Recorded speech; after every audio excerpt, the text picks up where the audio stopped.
بسم الله الرحمن الرحیم. السلام علیکم ګرانو مشرانو کشرانو پښتنو زما ورونو. نن چې کوم دی نو زه غواړم چې د دجال باره کې خبرو وکړو. د دجال ته زموږ پښتانه اکثر له خردجالم وایي. دا چې کوم دی نو په حدیث کې د دې ذکر راغلی دی او په یوټیوب باندې او تاسو به اورېدلي د مولیانو نه او یا مور او پلار نه یا ملګرو نه په دې اکثر له خبره کېږي چې یاره په آخره زمانه کې به دجال راځي او هغه به چې کوم دی ډېر خطرناک وي او هغه به یو دغه نو خلکو خپل د ذهن مطابق چې کوم د هغې سوچ دی نو هغه منطق یې جنګولی دی او هر چا څه ناڅه ویلي دي چې دجال به داسې وي دجال به داسې وي.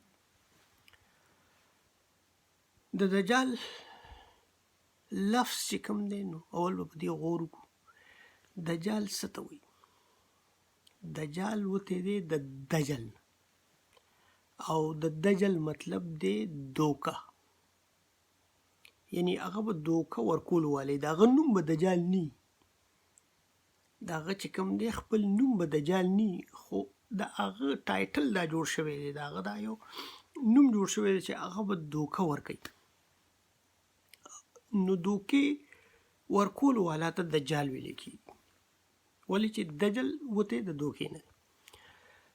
نو زموږ چې کوم دی نو دا مولیان اکثر له چې څوک د تپوس وکړي د دجال باره کې نو کله وایي امریکا دجال دی، کله وایي ټلویزیون دجال دی، کله وایي اسرائیل دجال دی. اوس نوی نوی یو مولا یو دا خبره هم کړې ده په دې یوټیوب باندې راځي، ډېر مولیان دي خبرې اترې کوي. نو هغه وایي چې لکه د کوم مسایا به راځي د یهودیانو نو هغه به دجال وي. حالانکې چې کوم دی نو د درې هستیانو دا ذکر په حدیثونو کې راغلی دی چې په آخره زمانه کې به امام مهدي علیه السلام راځي، عیسی علیه السلام به هم راځي او دجال به هم راځي او دجال سره به اخیری جنگ عیسی علیه السلام کوي او عیسی علیه السلام به وژني. ټیک ده. اوس چې کوم دی نو زمونږ د مسلمانان چې کوم دی نو دواګانې کوي چې موږ د دجال دوکې نه وساتي، موږ د دجال فتنې نه وساتي. دواګانې خو کوي خو خبر نه دي چې دجال څوک دی. ما ته معلومه ده چې دجال څوک دی خو زه تاسو ته فلحال نه ویل غواړم. خو د بدقسمتۍ یو خبره ده چې دجال راغلی د ټولې دنیا دپاره دی خو زمونږ بدقسمتي ده چې دجال پښتون دی، هغه پښتو وایي. دا یو ډېره د پریشانۍ خبره ده خو بس د الله پاک کارونه دي، الله پاک وله دا کار ورکړی یا به کوي. دجال چې کوم دی نو د هغه پیژندل چې کوم دی نو ډېر یعنی اسان هم دی او ډېر ګران هم دی. ګران په دې دی چې د هغه به یو حدیث مبارک کې راځي چې 80,000 علما به د دجال په لاس بیت کوي. ټیک ده. او ته د یو مولانا صاحب فالوورز چې کوم وي د هغې خلک یې نو راغونډ کړه. دا اوس چې کوم د مولانا ډیزل هغه درنه مرنه شوي وو نو تاسو خو به لیدلي څومره کسانو څومره دنیا وه ورسره او دا به ټول نی راغلي، لا کېدای شي دا کم. نو داسې د هر چې کوم ځان ته عالم وایي نو د هغه یو فالوور دی، د هغه چې کوم دی یو فیلوشپ دی، یعنې د هغه ډېر خلک دي چې د هغه پسې دي. نو چې 80,000 علما د هغه په لاس بیت کوي او ورال په ټولې دنیا کې چې څومره، نو د دې مطلب دا دی چې هغه سره به څه ناڅه وي ایکسټرا، ولې چې 80,000 علما عالمان چې کوم دي خو یو بل سره سخت ګریبان پر ګریبان ګڼي دي، هر کس وایي چې یاره زه غټ مفتي یم، مفتي اعظم یم او زه د ټولو نه زیات علم والی یم. صحیح دی. دی بس چې د دجال په لاس بیت کوي، ظاهره خبره ده چې ته اوس څوک تسلیمې بادشاه او خپل لیډر، نو هغه کې به کوالټي زیات دی. ځکه ټیک دی په یو بل ځای کې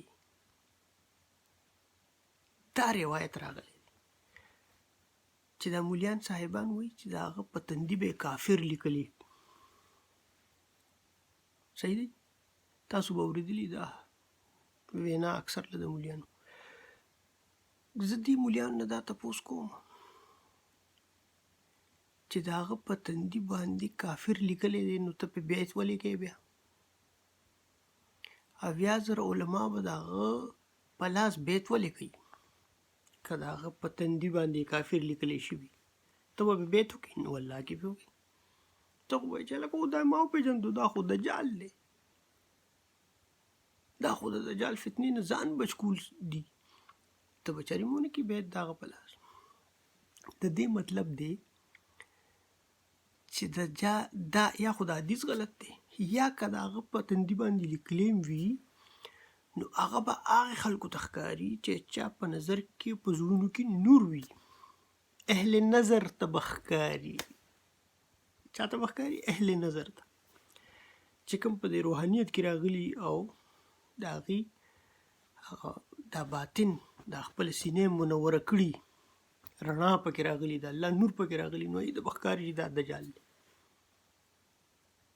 ټیک دی. نو دغه کافر لیکلی شوی خو دی هلته، خو که دې مولیانو ته ښکاره شو نو دوی خو به چرې بیعت ونه کړي د هغه په لاس، منډې به دې وهي. نو دې مطلب دا دی چې د دې دا وینا چې کوم ده نو دې کې یا څه جول دی، څه فرق دی. بل یو دې دا خبره کوي اکثر له زموږ د پښتانه وایي خردجال. خردجال ورته موږ ولې وایو چې هغه به په خر سوري. ټیک دی. او بل یو حدیث کې راځي چې د دجال به چې کوم دی نو یو سترګه کاڼی وي.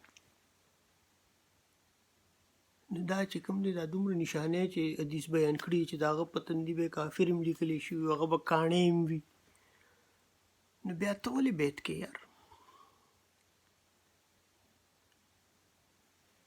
نعوذ بالله. رسول الله صلی الله علیه وسلم حدیث مبارک چې وینا کړې دا دروغ خو نه ده که نه؟ یعنی رسول الله صلی الله علیه وسلم چې کومه وینا کړې دا خو پرفیکټ 100% صحیح او رښتونه وینا ده که نه؟ چې زما د امت 80,000 علما به د هغه په لاس بیعت کوي، نو دا خو به کېږي. نو دې مطلب دا دی چې یو خو ډېر حدیثونه چې کوم دی دا مولیان چې نن سبا بیانوي نو عجیبه د ځان خبرې جوړې کړي دي او ګډې وډې. دا چې کوم روایتونه ما تا ته ویل د دې روایتونو ذکر شته او دا اوریجنل دي، دا اوتھنټیک دي.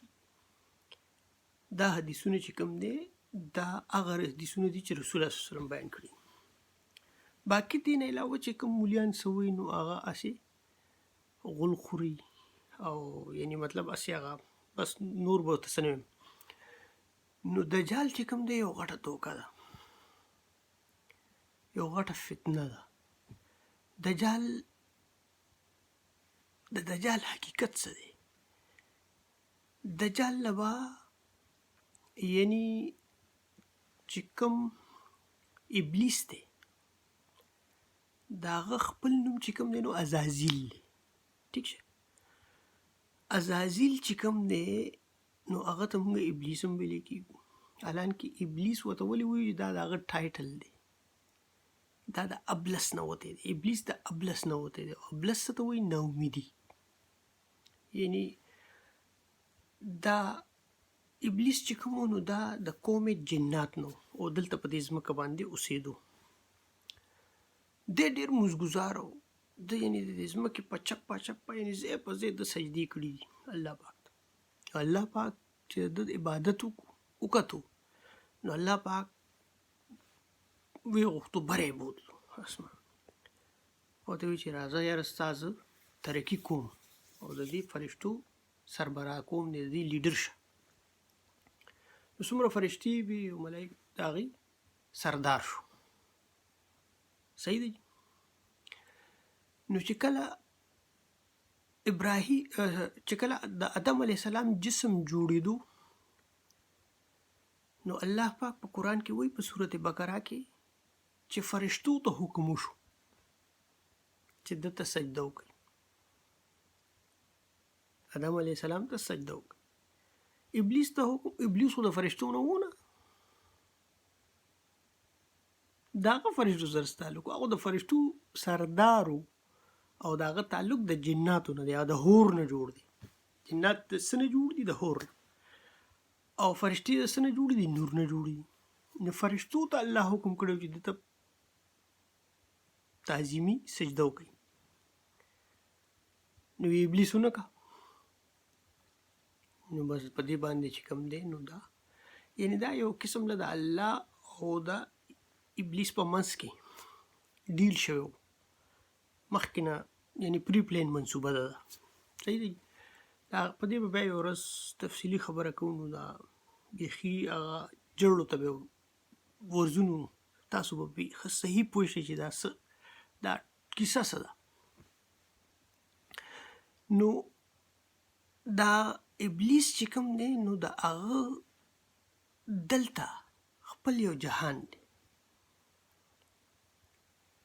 د امریکې نه چې تاسې لږ مخکې ورتېر شئ نو هغې ته وایي برمودا ټرایینګولر. تاسو به اورېدلي برمودا ټرایینګولر په سمندر کې یو ځای دی چې په هغې د پاسه نه جهاز تېرېدی شي، نه هغلته چې کوم دی نو شپ یا دغه تېری شي. په شروع کې هغې ډېر شپونه چې کوم دی نو اوبو کې تراښکلي دي او هغه څه دي چې هلته د هغې کنډم دی، د هغې بادشاهت دی لاندې، هغه سمندر لاندې مقام اسفل ورته ویلی کېږي. نو مقام اسفل چې کوم دی برمودا ټرایینګولر کې د سمندر لاندې هغه مقام دی. نو هغې چې کوم دی نو هلته خپل ټریننګ کوي، د هغه خپل فوج دی او هغه حساب کتاب یې خپل یو بادشاه ته روان دی. نو هلته چې کوم دی نو هغه واړه جنات چې کوم وي نو هغې هسې هغه لوبو موبو له بهر ته روځي اوبو کې، چې روځي نو چې جهاز وګوري، جهاز را لړه کوي، او شپ وګوري، شپ دننه کوي او ډوبوي. نو د دې په وجه باندې هلته چې کوم دی نو دنیا زموږ د دنیا والا خلکو یو زون جوړ کړی دی چې په دې زون کې به نه ځي، نه په هغې جهاز تېرېږي پاس او نه هلته شپ میپ او دغه کشتۍ مشتۍ دا شیزونه ځي. نو ابلیس چې کوم دی ابلیس به راشي او په دجال کې به ورننوځي. نو د ابلیس سره چې څومره طاقت دی د الله طرف نه، طاقت هم الله ورکړی دی، نو به دجال کې. نو ځکه د دجال باره کې راغلي دي چې دجال به خلکو ته وایي چې الله پاک مرګ و ژوند ورکوي. خلک به ورته یا بلکل دا زه م ورکوم، مړ شه، به مړ شي. بیا به د خلکو مخکې ورته وایي ژوندی شه. نو ډېر خلک به ورته سجده وکړي او وایي چې الله به همدغه خو الله دی. څو خلک وایي چې یاره دا امام مهدي علیه السلام دی. راځه نو په دې وجه باندې دا یو غټه دوکه ده. د دې دوکې نه به ځان ساتئ. دا یو نشانه یاد وساتئ چې دجال د پښتنو نه دی، هغه پښتو وي او تعلق د افغانستان نه دی او د هغه په لاس به 80,000 علما بیعت کوي. په هغې کې ډېرو خلکو الریډي کړی دی. تاسو اوس په خپله مازغو جنګوي چې څوک کېدی شي.